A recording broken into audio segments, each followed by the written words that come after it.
चुम चुम के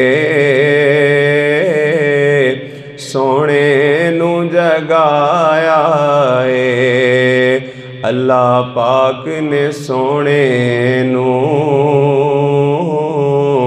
अरशां ते बुलाया है। सब पर्दे हटा के ते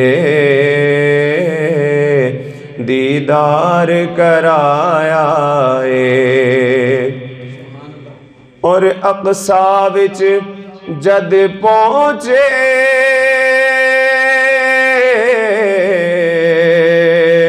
सुल्तान मदीने दे, सुल्तान मदीने दे। अक़सा विच जद पहुँचे सुल्तान मदीने दे। सब नबियाँ इमाम अपना सोने नू बनाया है। सब नबियाँ इमाम अपना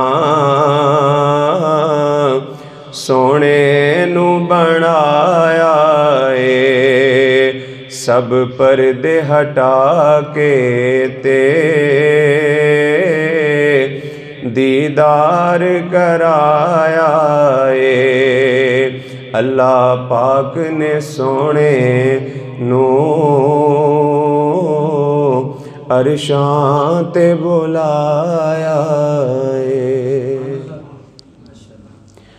मौला सल्ली व सल्लिम दाइमन अबदा अला हबीबिका खैरिल खल्क़ि कुल्लिहिम या साहिबल जमाली व या सय्यिदल बशर मिन वजहिकल मुनीर लक़द नुव्विरल क़मर ला युमकिनु सनाउ कमा कान हक़्क़ुहु बादज़ खुदा बुज़ुर्ग तुई। किस्सा मुख्तसर। बंदाए परवरदिगारम उम्मते अहमद नबी दोस्त दारे चार यारम ताबा औलादे अली मज़हबे हनफिया दारम मिल्लते हज़रत खलील खाक पाए गौसे आज़म ज़ेर साया हर वली। मुअज़्ज़म मुहतशम सामीन वकार, आज मेराज मुस्तफ़ा सल्लल्लाहु अलैहि वसल्लम का बाब खोलने जा रहे हैं।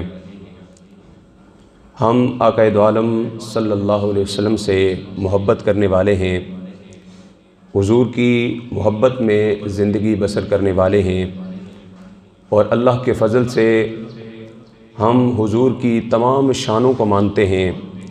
हम हुज़ूर के मीलाद को भी मानते हैं और हुज़ूर के मेराज को भी मानते हैं। और रब कायनात ने भी आक़ाए दो आलम सल्लल्लाहु अलैहि वसल्लम के मेराज का ज़िक्र बड़े एहतमाम के साथ फरमाया सुब्हानल्लज़ी अस्रा बिअब्दिही लैलम मिनल मस्जिदिल हराम इलल मस्जिदिल अक़सा अल्लज़ी बारकना हौलहु लिनुरियहु मिन आयातिना इन्नहु हुवस समीउल बसीर।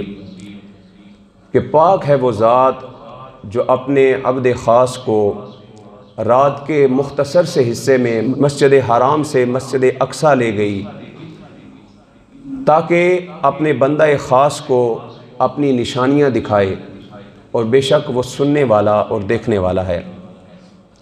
हज़रात वक़ार, रब कायनात ने अपने महबूब के मेराज का ज़िक्र बड़े ख़ूबसूरत अंदाज़ के अंदर फरमाया, और मेराज का ज़िक्र करने से पहले रब ने फरमाया सुबहान अल्लाह, सुबहान अल्लज़ी। लफ्ज़ सुबहान रब ने पहले इरशाद फरमाया। हम आक़ाए दो आलम सल्लल्लाहु अलैहि वसल्लम के तज़किरे सुनकर, हुज़ूर की अज़मतें सुनकर, हुज़ूर की मोहब्बत की बातें सुनकर, सुनने के बाद हम सुबहान अल्लाह कहते हैं। रब कायनात ने अपने महबूब की अज़मत का ज़िक्र करने से पहले सुबहान अल्लाह कह दिया और बता दिया है कि अपने महबूब के ज़िक्र के तज़किरे और उनकी अज़मतें सुनकर सुबहान अल्लाह कहना, ये अल्लाह तबारक व तआला की भी सुन्नत है। फरमाया सुबहान अल्लज़ी असरा, पाक है वो ज़ात जो ले गई। और लफ्ज़ सुबहान फरमाने के अंदर एक और हिकमत भी उलमा ने ज़िक्र फरमाई है। रब कायनात जानता था कि एक वक्त आएगा दुनिया